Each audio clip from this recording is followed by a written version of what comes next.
Welcome to What's New, your channel for everyday solutions. Be sure to subscribe, share and like our videos. This is What's New. Singapore, a rising home for quiet money, comes under pressure. By NEIL GOUGH. Singapore is forecast to become the largest cross-border financial center in the world by 2028 as it courts the superrich. Singapore, last year, American law enforcement officials pressed the Swiss bank UBS about Henry Hsiaw, a Taiwan-born American whom they accused of failing to file tax returns. The world has changed since the days when Swiss banks stood as the peak of privacy for the rich. Already, UBS had paid $780 million in fines and disclosed details of thousands of Swiss bank accounts held by Americans, including the records of one account controlled by Mr. Hsiaw. Still, UBS balked at handing over information about Mr. Hsiaw's account with the bank in Singapore. That information, it said, was protected under the Asian city-states bank secrecy laws. That courthouse dispute illustrates the growing pressures on Singapore, an increasingly popular destination for money that wants to stay under the radar. Tight bank secrecy laws have helped draw $1.1 trillion in foreign funds to the city, according to an estimate from Boston Consulting Group, a consulting firm. Singapore is now growing faster than Switzerland and is set to become the largest cross-border financial center in the world by 2028, the firm forecasts.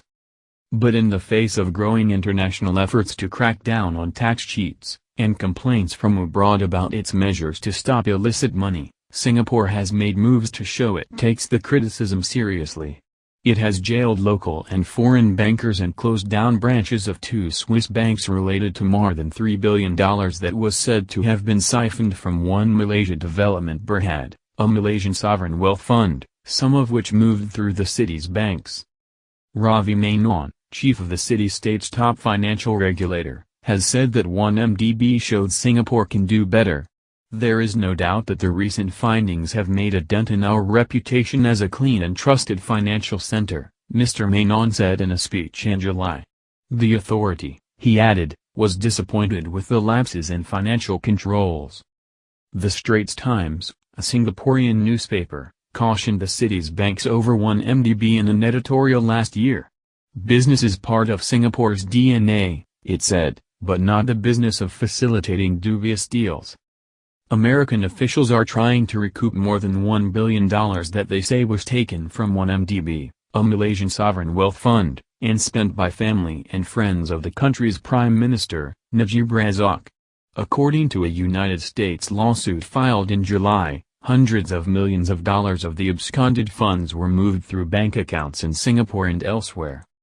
Singapore's position illustrates the new scrutiny global authorities are giving to quiet money. The Financial Action Task Force, a multi-country advisory group set up to combat money laundering, said last year that Singapore's financial firms had a less developed understanding of the risk of illicit flows into and out of Singapore.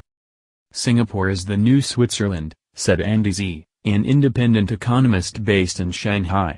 Mr. Zee was fired as chief Asia economist at Morgan Stanley in 2006 after a private email he wrote calling Singapore a money laundering center became public.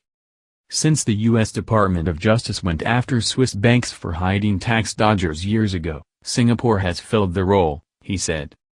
The Monetary Authority of Singapore, its top financial regulator, disputed that allegation. There is no doubt some increased risk of illicit fund flows associated with the rapid growth of private banking flows into Singapore, a spokeswoman said in a written statement.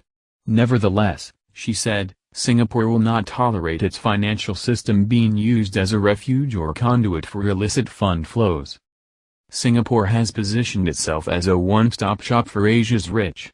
It encouraged private wealth managers to use the city as a regional base in the 1990s just as China's rise created a new generation of wealthy.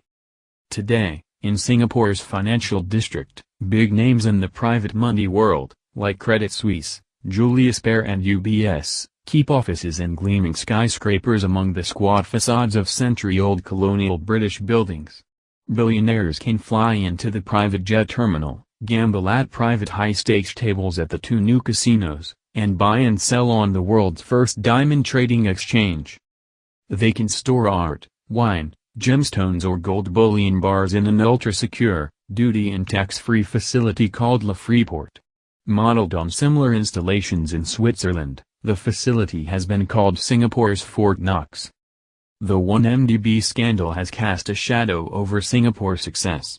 American officials are trying to recoup more than $1 billion that they say was taken from 1MDB and ultimately spent in the United States by family and friends of Malaysia's Prime Minister, Najib Razak. Those funds went to American purchases like luxury homes in Manhattan and Los Angeles, to help finance the Hollywood movie The Wolf of Wall Street and to acquire paintings by Picasso and Monet, they said in a civil suit last year. The officials have focused on Low Tech Joe, also known as Joe Low, a young Malaysian financier who partied with the likes of Paris Hilton. American officials say Mr. Low played a crucial role in laundering hundreds of millions of dollars from 1MDB into the United States. Mr. Low and Mr. Najib have denied wrongdoing. 1MDB and these other cases are a game-changer for Singapore, said Chris Lee, a co-founder of Black Peak, a corporate advisory and investigations firm, who is based in Singapore. In December, a Singapore court sentenced Yeo Jai, a former private banker at the local branch of the Swiss bank BSI, to 30 months in prison for tampering with witnesses and obscuring his ties to Mr. Low. In March, Singaporean regulators barred Tim Alsnor, a former Goldman Sachs banker who worked with 1MDB, from dealing in securities here for 10 years. A lawyer representing Mr. Alsnor did not respond to a request for comment. Goldman Sachs said it was cooperating. Singapore is acting ahead of tighter regulations. Next year, new rules on global financial information exchanges among members of the Organization for Economic Cooperation and Development are set to go into effect locally. Le Freeport has also come under additional scrutiny. In its report in September, the Financial Action Task Force said that in some cases, the Singaporean authorities did not know enough about what was going on at Le Freeport, given the risks. Customs officials in Singapore say they have robust regulatory measures to prevent illicit activities. Lincoln Ng, the chief executive of Le Freeport and a former Singapore police officer, said local regulators are aware of the activities through stringent checks and audits. Le Freeport, which is controlled by Yves Bouvier, a Swiss art dealer who is also a resident of Singapore, rents the space to firms that park merchandise there on behalf of clients. Tenants include Mr. Bouvier's own art transportation and storage firm, Natural Le Couture, which says it conducts due diligence on its clients and goods. In short, we know what we have on hand and with whom we are dealing, says Christian Pulley, general manager of fine art logistics at Natural Le Couture. The facility combines European chic with the sort of security one might see in a James Bond movie. Private vaults lie behind an 11-ton steel door flanked by concrete walls that are more than 15 inches thick. 3 different people are required to unlock the door. Some tenants, like companies handling precious metals, install extra cameras, facial recognition technology or iris readers.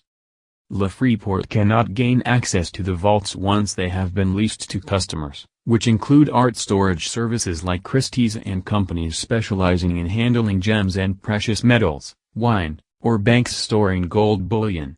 In marketing materials, many tenants highlight confidentiality as a selling point.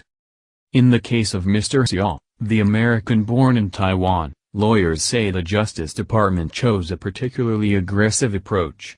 Independent lawyers say American prosecutors based their initial action against UBS on a powerful type of summons that would have allowed them to follow the money from previous Swiss bank prosecutions that was later deposited in Singapore. The United States dismissed its charges after UBS produced some information on Mr. Hsiaw's Singapore accounts. Mr. Hsiaw, a former telecommunications executive who relocated to China in 2007, could not be reached for comment. UBS said it had complied with all applicable laws, but did not elaborate. Singapore's monetary authority said Singapore officials can render assistance so long as there are legitimate grounds. Lawyers say the case, the first of its kind in the United States to target Singapore accounts, amounted to a warning shot. "It's the nuclear option," said Jeffrey Neiman, a lawyer in Florida who was one of the lead prosecutors on the federal government's initial 2009 case against UBS's Swiss bank.